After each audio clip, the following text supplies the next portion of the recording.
আৰক্ষীৰ যিমান মডাৰ্নাইজেশ্যন হৈ আছে তাত মই ভাবোঁ কাবাডী খেলটো অন্তৰ্ভুক্ত কৰিব লাগে, যাতে অসম আৰক্ষীয়ে কোনোবা পলাই যাব ল'লে তেওঁলোকক গবা মাৰি ধৰিব পাৰে। জি.পি. সিং ডাঙৰীয়া অসমলৈ অহাৰ পিছত অসমত যিকোনো আন্দোলন কৰিলে অসমৰ স্বাৰ্থত গুলীয়াই হত্যা কৰাৰকে আদি কৰি পংগু কৰাৰ যিটো প্ৰৱণতা চলি আছে, যোৱাকালি ইয়াৰ আৰু এটা ৰূপ দেখা গ'ল।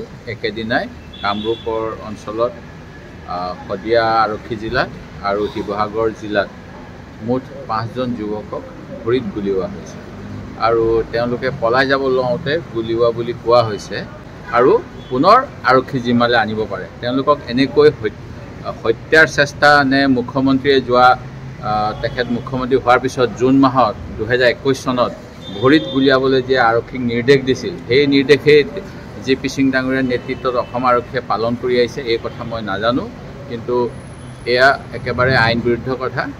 ইতিমধ্যে সুপ্ৰিম কোৰ্টত গোচৰ চলি আছে অসমৰ মানৱ অধিকাৰ বা এক্সট্ৰা জুডিচিয়েল কিলিঙৰ বিষয় লৈ। ময়ো ভাবোঁ ময়ো চৰকাৰ আৰু ন্যায়পালিকাৰ দৃষ্টি আকৰ্ষণ কৰিম আৰু এনেকৈ অসমীয়া যুৱকসকলক তেওঁলোকৰ আমি বিধানসভাতো প্ৰশ্ন উঠাইছিলোঁ যে অসমত বহুত যুৱক যুৱতীয়ে ছুইচাইড কৰিব, আত্মহত্যা কৰে বা তেওঁলোকে অন্য পথত যাব বিচাৰে। এইবিলাকৰ কি কাৰণ, এইখিনি ভাল ধৰণে বিশ্লেষণ কৰিব লাগে আৰু সমস্যা সমাধান কৰিব লাগে। তিনিচুকীয়াৰ যুৱককেইজনৰ কথা কোৱা হৈছে, তেওঁলোকে অসম ৰাজ্যিক পথ পৰিবহণ নিগমত অস্থায়ীভাৱে কাম কৰি আছিল।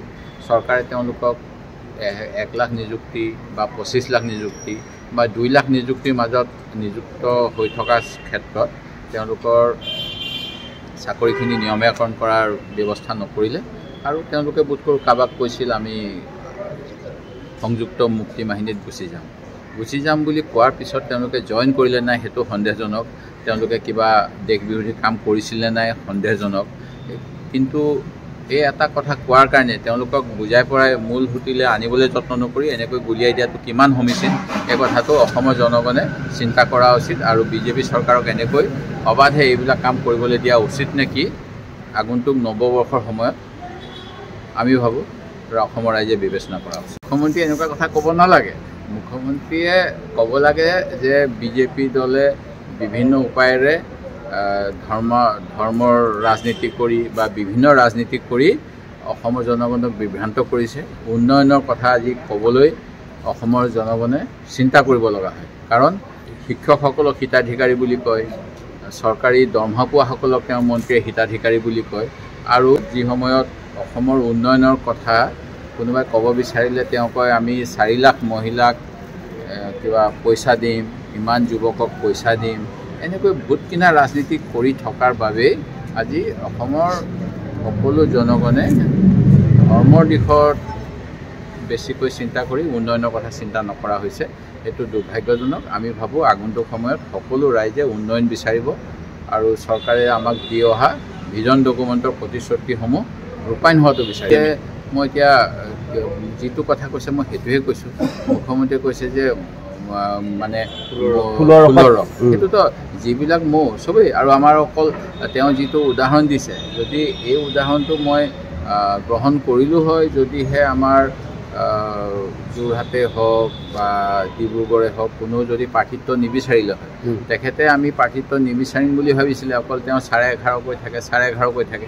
কিন্তু আমাৰতো মুঠ বোধ কৰোঁ 80জন মানে প্ৰাৰ্থিত্ব বিচাৰিছে আৰু আগে পিছে আপুনি চাব বৰপেটা বা ধুবুৰীত ইয়াতকৈ বেছি প্ৰাৰ্থিত্ব বিচাৰে। এইবাৰ আপোনালোকে তুলনা কৰিব, বিশ্লেষণ কৰিব, দেখিব যে সেইবিলাকত আমাৰ প্ৰাৰ্থী অলপ কমিছেহে আৰু ইয়াৰ অৰ্থটো এইটোৱে হ'ল যে আমাৰ অন্য জেগাতো প্ৰাৰ্থী বাঢ়িছে, নহ'লে কংগ্ৰেছৰ অকল মুখ্যমন্ত্ৰীয়ে ক'বৰ দৰে মানে ধুবুৰী কিবা কৰিমগঞ্জ এইবিলাকত প্ৰাৰ্থী ভিৰ হয়, কিন্তু আমাৰ সকলো জেগাতে হৈছে। সেই গতিকে মুখ্যমন্ত্ৰীয়ে কোৱা কথাটো আৰু তেওঁ ৰাজহুৱা সভাত আপোনালোকৰ যোগেদি কিবা কিবি কৈ পিছদিনাখন আৰু কাৰোবাৰ কিবা উলিয়াব পাৰিম সেইবিলাক চাব বিচাৰে। প্ৰকৃততে তেনেকুৱা কথাটো নহয়।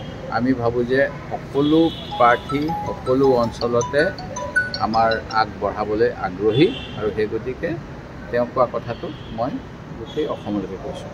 আৰু তেওঁ কোৱা কথাটো ভুল যে বাকী যদি কয় তেওঁ যে এই 3টা মৌ বাকী, তেওঁলোকে নিজকে গোবৰৰ লগত তুলনা কৰিব বিচাৰিছে বুলি মই ভাবিছোঁ, সেইটো ভুল কথা। আমাৰ দল আমাৰ প্ৰাৰ্থী সকলো সমষ্টিতে আছে আৰু আমি ইণ্ডিয়া এলায়েন্স হ'লে অৱশ্যে কংগ্ৰেছে প্ৰত্যাহাৰ কৰিব পাৰে প্ৰাৰ্থিত্ব আৰু যদি ইণ্ডিয়া এলায়েন্সৰ নহয় তেতিয়াহ'লে কংগ্ৰেছে এককভাৱে খেলিব কিন্তু মই আশাবাদী যে দিল্লীত যেনেকৈ কোৱা হৈছে 300তকৈ অধিক সিটত এজন প্ৰাৰ্থী হ'ব লাগে অসমতো এয়া প্ৰযোজ্য হ'ব আৰু মই মন্তব্য নিদিওঁ এনেকুৱা কৰিলে মনোবল হতাশ হ'ব মোৰ দলৰ কৰ্মীসকলৰ আমি সকলো সিটতে যুঁজিম আৰু আমি সকলো সিটতে জয়লাভ কৰিবলৈ চেষ্টা কৰিম এই গোট গোবৰুৱা যায় আৰু ফুলত মৌ যায় স্বাভাৱিক কথা য'ত ফুল আছে তাত মৌ যাবই আৰু য'ত এটা গোবৰুৱা বুলি পোক এটা আছে সেইটো পোকে গৰু গোবৰ বা ক'ৰবাত যায় সেই গতিকে মুখ্যমন্ত্ৰীয়ে এনেকুৱা কথা কিয় ক'ব লাগে আপুনিও ভুগিছে নেকি গেছৰ সমস্যাত গেছ আৰু লিভাৰ ৰিলেটেড সকলো সমস্যাৰ একমাত্ৰ সমাধান গেষ্ট্ৰচিটি বডজম এচিডিটি ফেটি লিভাৰ পাইলছকে আদি কৰি ভিন্ন গেছৰ সমস্যাৰ সমাধানৰ বাবে কেৱল আপোনাৰ কাষত গেষ্ট্ৰচিটি